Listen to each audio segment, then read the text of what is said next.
everybody, welcome back to IP Farms. Well, we're loading a little 3000 up on the gooseneck.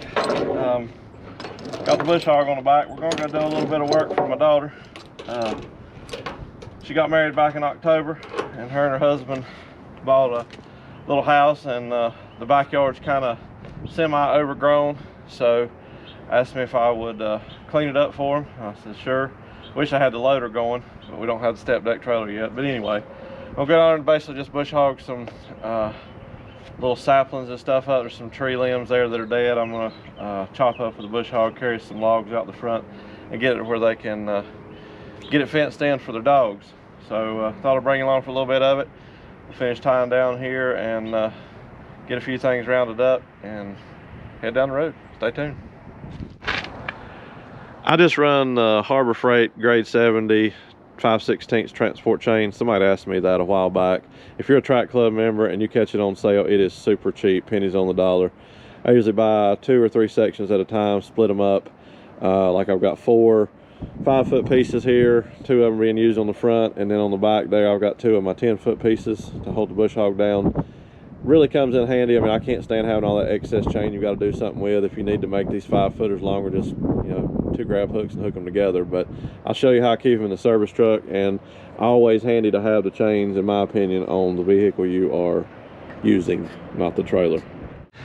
While we're on the subject of chains, I wanted to show you guys this. Most service trucks have them in the back here.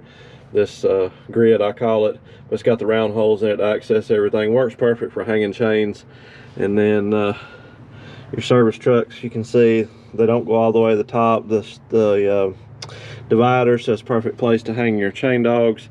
And then I keep J hooks in the bottom here.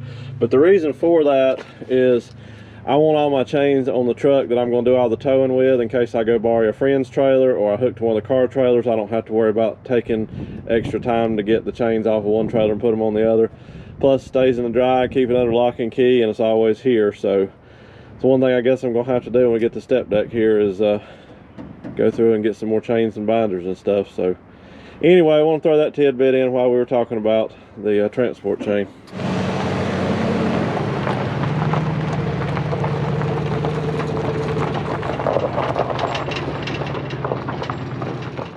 Well, we made it here. She just pulled up, so I can get her on camera, I don't know. But it's just a little undergrowth here. I'll bush hog some of these saplings down, cut up a few limbs, move some stacked wood around so they can get this fenced in. So probably be a lot of high speed, but we'll see what we can capture. Let's get started.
Well, there's how it turned out. Pretty good. And son-in-law raked that down after I bush hogged it. Now would be a good time for the landscape rake that Nelson just had to get rid of, but it'll be okay. It's work in progress, so they can get their fence up now for the dogs if they want to. So see if we can get the tractor loaded back up and call it a day.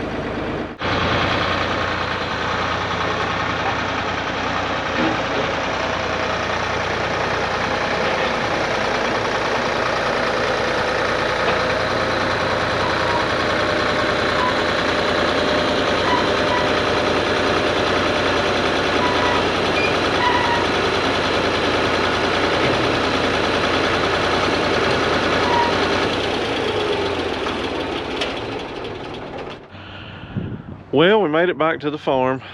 No issues at all. Little 3000 did great. First time it had been off the farm since we got it and brought it home. I do miss the 250 sometimes with the shuttle transmission, especially doing a lot of pulling and backing up and bush hogging, but regardless, that one fit the bill today. Daughter and son-in-law were very pleased with the outcome of the backyard, so a little something different, guys. Thought you might enjoy it, so we'll see what happens over the next couple of days. Really appreciate everybody following along the journey with me, and hopefully you'll stay tuned for more. Until then, thank you.